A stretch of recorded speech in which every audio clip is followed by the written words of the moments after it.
దక్షిణేశ్వరి శక్తిపీఠం పశ్చిమ బెంగాల్లోని కలకత్తా నగరానికి ఉత్తర దిక్కున ఉన్న హుగ్లీ నది తీరంలో ఉంది.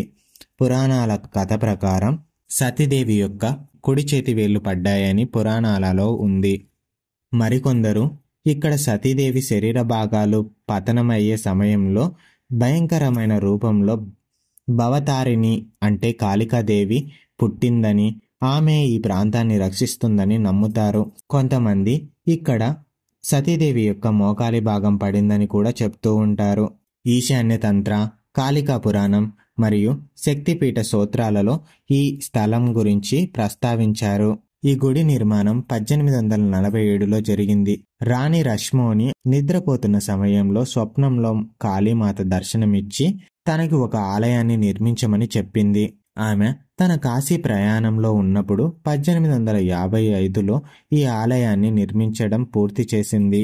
అప్పట్లో బెంగాల్ బ్రిటిష్ పాలనలో ఉండగా డయ్యర్లా ఇంకా జమీందారులు దీనిని అభివృద్ధి చేశారు.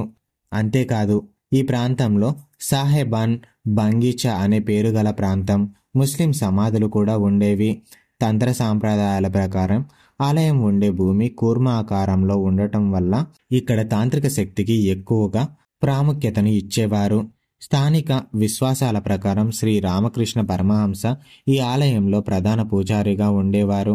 ఆయన అనేక అద్భుతాలు, ఆధ్యాత్మిక సిద్ధుల ప్రేరణతో ఈ కేంద్రానికి పేరు తెచ్చారు. పంచముండి ఆసనం అంటే పంచమానవ కపాలాలు ఉన్న ఆసనాన్ని రామకృష్ణ పరమహంస సధ్యానం కోసం ఉపయోగించారని మరో రహస్య కథనం కూడా చెప్పబడుతుంది. శక్తిపీఠం అనుకుని ఇక్కడికి వచ్చే భక్తులు కొన్ని మంత్రాలు, ప్రత్యేక పూజలతో అమ్మవారి కూర్మపీఠం నుండి దివ్యశక్తిని అనుగ్రహించుకునేందుకు ప్రయత్నిస్తారు. ఈ శక్తిపీఠాన్ని దర్శించిన వాళ్ళ ఇంట్లో కష్టాలు, బాధలు, ప్రేతాత్మ బాధలు కూడా తొలగాయని చెప్తూ ఉంటారు.